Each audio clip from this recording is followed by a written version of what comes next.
Welcome to my another vlog. It's me Alom in front of you, in front of camera. Right now I'm making video by my drone camera. So basically I have came here for making video and flying my drone. So I have a drone which is name of drone F11S Pro plus যেটা ইআই আর এই drone দিয়ে কিন্তু আমি সব ধরনের video মানে উপর থেকে যে শটগুলো নিই সেগুলো নিয়ে থাকি। সো এই ড্রোনের বেশ কয়েকটা পজিটিভ দিক আছে। যদি এই ড্রোনটা আপনি কোনো মানে রেস্ট্রিক্টেড এরিয়ায় নেন যেখানে জামাল লাগানো থাকে বা অন্য কিছু থাকে, সেক্ষেত্রে কিন্তু ড্রোনটা শট নিবে না, সেটা বন্ধ হয়ে যাবে। সো আরেকটা জিনিস কি, এটার আরেকটা ভালো দিক আছে, যদি ড্রোনের কোনো প্রবলেম মানে সিম্পল কোনো প্রবলেম হয় যে ড্রোনের ব্যাটারি লো হয়ে গেছে বা কানেকশন প্রবলেম হচ্ছে, এইটা কিন্তু আপনি যেখান থেকে ফ্লাই করেছেন সেখানে অটোমেটিকলি চলে আসবে। সো আপনারা জানেন আমি যে এজ এ একজন content creator, so I have a dream which is I want to explore beautiful Bangladesh in the world. আমি বাংলাদেশের সৌন্দর্যটাকে বা বিশ্বের সব জায়গায় তুলে ধরতে চাই।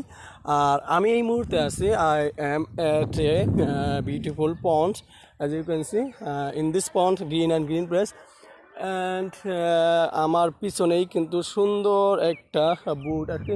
সেই বুটে কিন্তু বেশ কয়েকজন মানুষ আছে যারা পিকনিক করতে পিকনিক করতেছে। আমি আপনাদেরকে দেখাইতে পারতেছি কিনা জানি না, দেখেন। সো আশা করি দেখতে পাচ্ছেন। সো এরপরেই কিন্তু আমি যেই জায়গাটা এখন আছি সেটা কিন্তু হাজার হাজার বলতে কি প্রায় 100-র উপরের মতো এখানে কিন্তু ইটের ভাটা আছে, যেখান থেকে মানুষ ইট কিনে নিয়ে যায় বিল্ডিং করার জন্য। এবং কি এইখান থেকে ঢাকা শহরে যতগুলো বিল্ডিং হয় সব ইট কিন্তু এইখান থেকে প্রায় সাপ্লাই হয়। আর এইখান থেকে গাবতলী আপনারা জানেন ইটের একটা বাজার আছে, যেখানে থেকে মানুষ ইট কিনে তারপরে বিল্ডিং করার জন্য বা বিভিন্ন কাজের জন্য নিয়ে যায়। আরেকটা ম্যাটার, যেটা ইন্টারেস্টিং ম্যাটার হলো, in this pond there is a broken boot, as you can see. There are two boot here. So যে বুটগুলো আসলে বর্তমানে ইউজেবল না, আর এটা পানি হলেও আবার রিপেয়ার করে ইউজ করতে হবে, আদারওয়াইজ কিন্তু ইউজ করা যাবে না।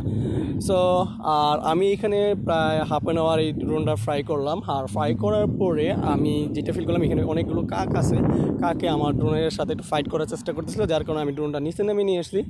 আর এইখানকার যে সৌন্দর্যটা আমি আপনাদেরকে দেখানোর চেষ্টা করেছি। So thank you very much, thank you watching my video, see you again.